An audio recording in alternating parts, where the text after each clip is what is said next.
It's so exciting. We want them to fight, fight, fight, fight. Hey, everyone. Welcome to the Showbiz Pop 5. I'm one of your hosts, Whitney Danhauer. I'm Lauren. If you're new here, we are TV writers for Showbiz Cheat Sheet. And I think we have to change the name of the show to the Bachelorette Pop 5 because that's what we're going to be talking about for the next, 12 Several weeks. How long is that show? Then we'll probably call it the Bachelor in Paradise Pop 5. Oh, yeah. We're sitting tight in Bachelor Nation for the rest of the summer. Yeah. For the foreseeable future.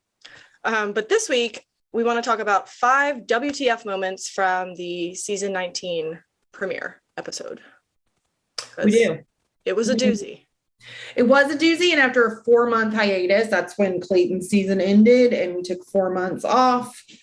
But now we're getting ready to dive back into months and basically it's like nothing but Bachelor, Bachelorette, or Bachelor in Paradise content until January. Like that is what everyone is talking about. Everyone wants to read about. So who are we to say no and not talk about it? I didn't feel like I was ready Monday night, but I dove right in until Better Call Saul came on. I'll be honest, but I've watched the episode. Let's get into it. I'll start with night 1 overall. This is just a blanket statement. This season feels like chaotic to me.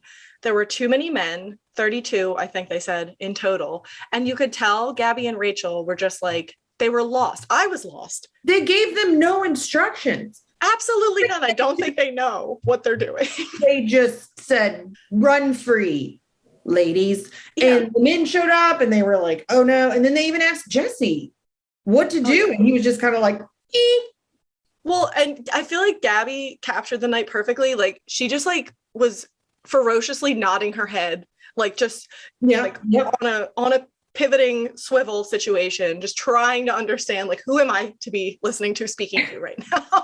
And I really don't think anyone has thought this through. No, I think they're just hoping for the best. I do too. And I think that probably the producers just were ecstatic when they wondered, what if we fall in love with the same guy?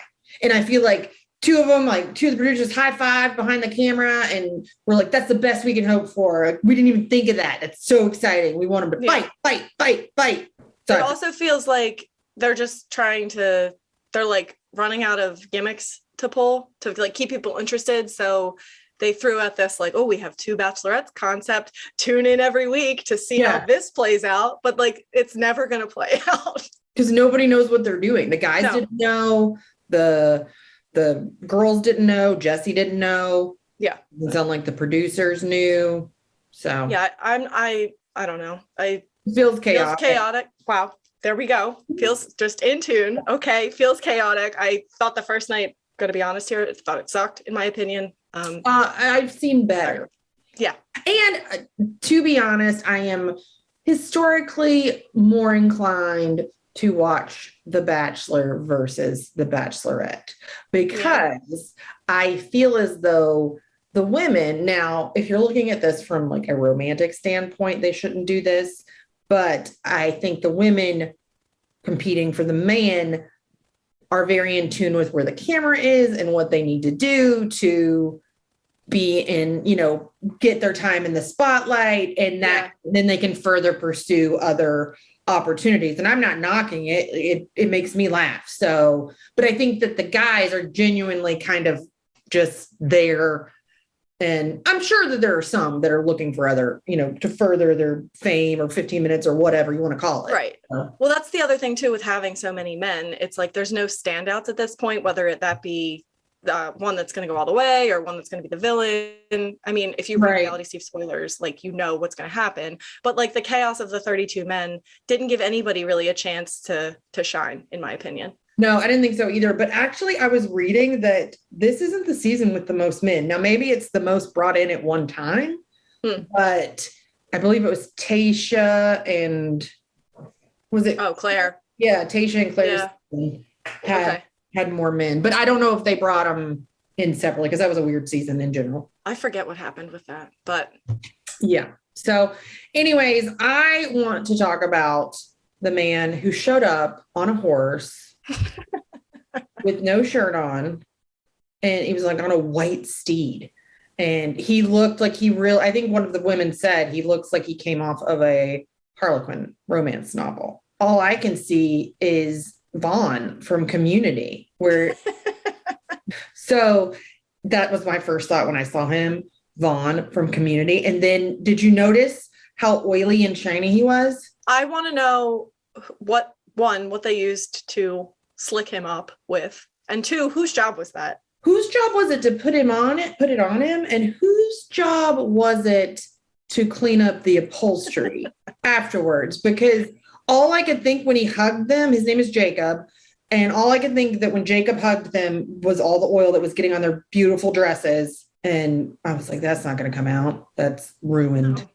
Yeah. So yeah, it's the body oil that like stood out to me. And I mean, that's not really a lot to stand out. Like, I mean, the bar is pretty low.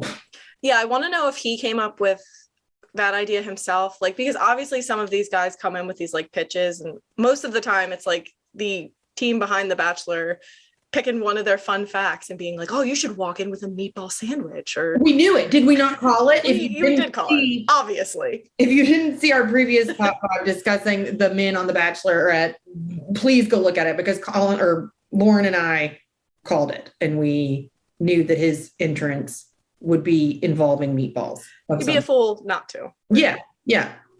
So yeah, there was a lot of weirdness. The horse seemed something that the producers put together. I mean, where was that guy going to get a horse? They needed someone to come and retrieve this horse when he was done with it. What did the horse do afterwards? I was rooting for the horse. Maybe who's the horse? Is it a famous horse? Have we seen it before?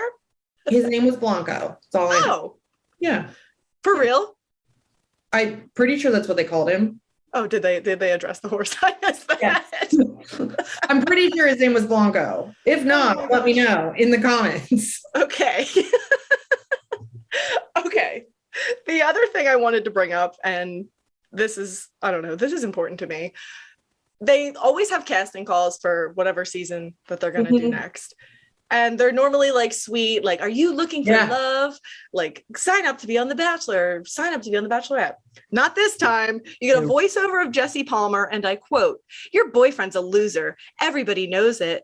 Dump his ass and apply to be on the next season of The Bachelor. I was like, so aggressive. Sir? Garçon? So aggressive. Why are we yelling at people and putting down people's boyfriends so they'll come on? I mean, are they that desperate? I feel like they're looking for a new crop of a new type of woman. To be fair, that season is going to be unhinged. That season is going to rival, you know what I'm going to say, the glory days of reality dating TV. I sure hope so. Rock of Love. If yes. Please go watch it. And I need that type of insanity in my Bachelorette. Yeah. Just a little bit, just half the crop. Like, please. Oh, I mean, a lot. I'll take anything. I'll take any person that shows up with and is willing to get tattooed. You know, the guy's name tattooed on her neck or anything. Yes. Oh, that was a great show. Yeah. That's the kind of reality TV I enjoy. ABC could really use a little dose of that. Mm-hmm. Yeah. Next up, this guy would not make it on Rock of Love, but proving to everyone that chivalry is still alive in 2022 was Spencer, who brought 2 plastic chairs. The worst kind of chair. Just the worst. I mean, they had someone come in on a horse.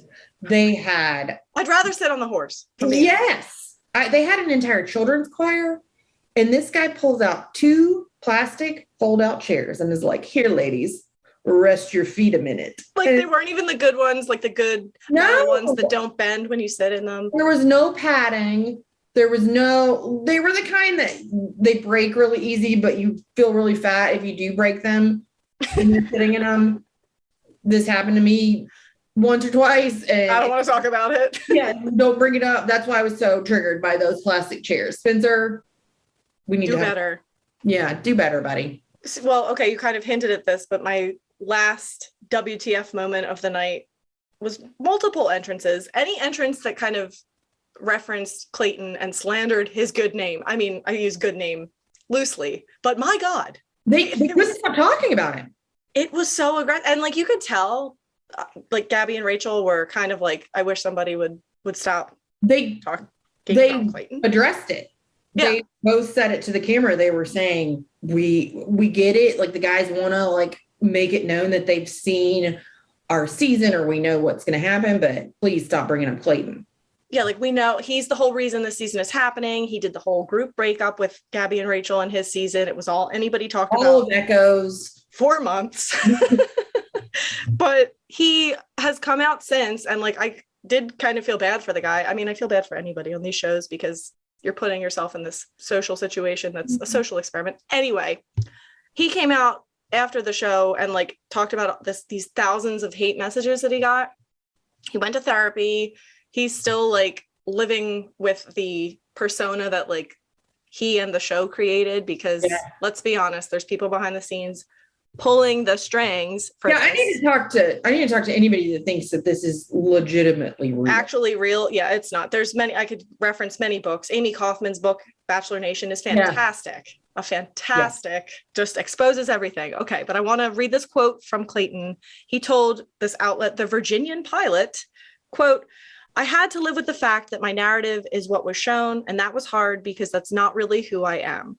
I don't feel what I was on the show is who I truthfully am, but I did those things and I became that person. So enter therapy, enter like whatever. He worked on himself. Okay. And then this premiere happens and it's just like, you suck, Clayton. Here's a reminder. Here's a song about it. And they didn't hold back at all. And I was shocked to see so much mention of his name because they're on the show to move past that. They don't want it thrown in their face every chance someone has to talk about it. Yeah. He did tell Caitlin Bristow on her podcast that it's not personal, it's business. So like he's fine, he's doing okay. He's still with Susie, who whatever, that relationship is still going. And she actually got on social media Monday night and used the Will Smith, keep my wife's name. Oh, like she used that audio. Of course she was joking. Yeah. But well, apparently Katie Thurston also posted something that implied that she was bashing the producers for allowing all this Clayton slander. Yeah, I feel like Bachelor Nation really rallied and like was behind him. Yeah, but I was listening to Clickbait earlier, which is a Bachelor podcast, and they were talking about how Katie previously had just been going off about Clayton. I don't follow her, so I don't know, but they thought it was odd that she was so suddenly like, don't be mean upset about it. So yeah, so we'll see. Yeah, I wonder how much they're limited to, like how many years they have to like keep quiet about the goings on behind the scenes. Because there's got to be like an NDA or something. Oh yeah, for sure. But I've never really seen anyone really come out and say, oh, this is what happened. The closest we got was that series called Unreal with Sherry Appleby. And it was Amy Kaufman's book.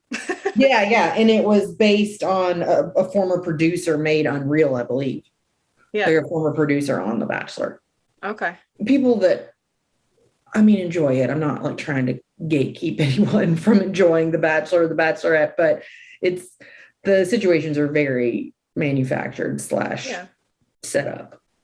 Keep consuming it because we're going to be talking about it. We're going to be talking about it. We're done talking about it this week, but don't worry, we're going to be back next week with our next episode of the Showbiz Pop 5, which will probably also be about The Bachelor. And during that time, we're thinking about changing the time that these go up and get posted. So we're trying to do that on Tuesday nights from now on. If you subscribe, you won't have to worry about it. It'll tell you. You'll get the notification. So if you have thoughts about the premiere episode, you can always leave them in the comment boxes down below. You can always add us on social media. We are at Showbiz Cheat Sheet on Facebook, at Cheat Sheet on Twitter. And we're also at Cheat Sheet on Instagram. So that does it. I think we're Showbiz Cheat Sheet on Instagram. Are we? Yeah. I should know this, but I don't. So I just know how to find us. I already follow us. So Yeah, just follow and you won't have to worry about it. Anyways, I want to thank everybody for watching, and I hope you tune in next time. Thanks, guys. Bye. Later, guys.